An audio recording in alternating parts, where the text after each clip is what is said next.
জালনোট ছড়ানোর অভিযোগে গ্রেপ্তার হওয়া আসামির বিরুদ্ধে রায় ঘোষণা করলেন জেলা ও দায়রা আদালতের জাজ। এই রায়দান সম্পর্কে বলতে গিয়ে পাবলিক প্রসিকিউটর অ্যাডভোকেট পার্থপাল বলেন, 2014 ইংরেজির 1 নভেম্বর ধর্মনগর থানায় সুনির্দিষ্ট ধারায় একটি মামলা দায়ের করা হয়। মামলাটি ছিল ধর্মনগর বাজারের ব্যবসায়ী ক্ষীরোদচন্দ্র দাসের দোকানে পানিসাগর মহকুমার উত্তর পদ্মবিল এলাকার বাসিন্দা হেলাল উদ্দিন নামক এক ব্যক্তি কিছু জিনিস কেনার জন্য আসেন। জিনিস কেনার পর দোকানের মালিককে 500 টাকা দেওয়া হয়। সেই 500 টাকা দেওয়ার পর মালিকের সন্দেহ হওয়ায় তিনি আশেপাশের দোকানের মালিকদের দেখান টাকাটি। দেখা যায় সেটি জাল। সে সময় দোকানের মালিক ক্ষীরোদচন্দ্র দাসের ছেলে মতিলাল দাসও উপস্থিত ছিলেন। যথারীতি ধর্মনগর থানায় খবর দেওয়া হয় এ বিষয়ে। ধর্মনগর থানা থেকে পুলিশ আসার পর তাকে তল্লাশি চালিয়ে ওই ব্যক্তির কাছ থেকে আরও 5টি 500 টাকার জাল নোট পাওয়া যায়। পুলিশ তাকে আটক করে নিয়ে আসে ধর্মনগর থানায়। পরবর্তীতে মতিলাল দাস ধর্মনগর থানায় সুনির্দিষ্ট ধারায় অভিযোগ দায়ের করেন। ধর্মনগর থানায় মামলা নেওয়া হয়। নাম্বার ছিল 104/2014। মামলাটি 389B 389C-তে রেজিস্টার হয়। আইন অনুসারে 500 টাকার নোটগুলো ফরেনসিক পরীক্ষার জন্য পাঠানো হয় এবং সেটাতে প্রমাণিত হয় সেগুলি জাল। দীর্ঘ 10 বছর পর বিভিন্ন সাক্ষ্য প্রমাণ শেষের পর আজ 389B 389C ধারায় 5 বছরের সশ্রম কারাদণ্ডে দণ্ডিত করেন হেলাল উদ্দিনকে। পাশাপাশি অনাদায়ে আর্থিক জরিমানাও করা হয়। ধর্মনগর থেকে নিজস্ব প্রতিনিধির রিপোর্ট, আরই ধর্মনগর। গত 1 নভেম্বর 2014-তে ধর্মনগর থানাতে একটা খবর আসে যে একজন লোককে আটক করা হয় এবং ইনফরমেশনটা এমন ছিল যে ক্ষীরোদচন্দ্র দাস ধর্মনগর বাজারের একজন ব্যবসায়ী, ওনার দোকানে 1 নভেম্বর 2014 ইংরেজিতে একজন লোক হেলাল উদ্দিন নামে সন্ধ্যা 6:30টার দিকে গ্রসারি শপে এসেছিল কিছু জিনিস, গ্রসারি আইটেম কেনার জন্য। তখন কেনার পরে 500 টাকার একটা নোট দেয় এবং ওনার দেখে একটা সন্দেহ হয়। উনি পাশের দোকানদার এবং ওনার ছেলেও ছিল ওই জায়গাতে, মতিলাল দাস।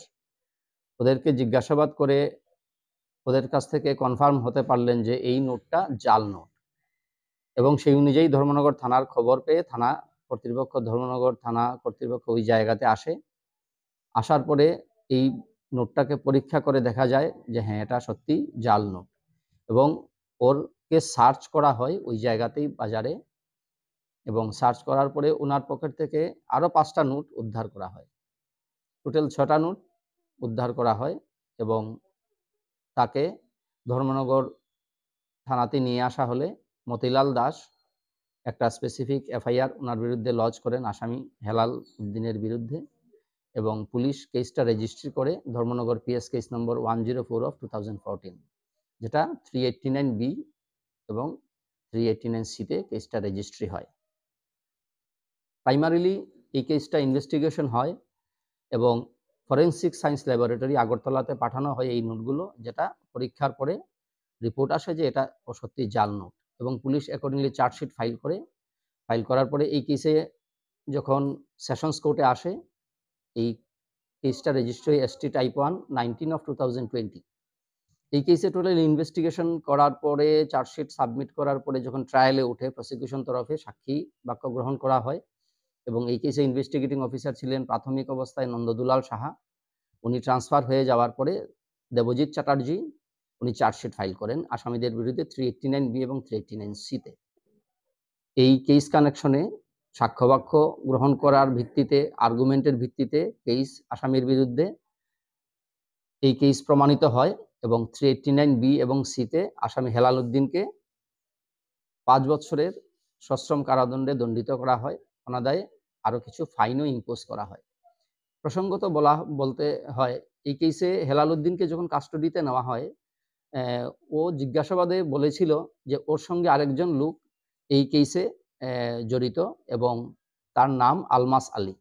আলমাস আলী ওকে এই নোটগুলো সাপ্লাই করেছিল বা করত এবং পুলিশ আলমাস আলীকে অ্যারেস্ট করে পুলিশ চার্জশিটও দেয়, কিন্তু কোর্টে এই আলমাস আলীর বিরুদ্ধে কেসটা প্রমাণিত হয়নি। সেই কারণে আলমাস আলীকে আজ কোর্ট খালাস করেন। আমাদের ডিস্ট্রিক্ট সেশন জাজ অংশুমান দেববর্মা আজকে এই কেস জাজমেন্ট দিয়ে কেসটা নিষ্পত্তি করেন। আপনার নামটা পরিচয়টা বলবেন। আমি Parthapal, public prosecutor, Dharmanagar, north Tripura.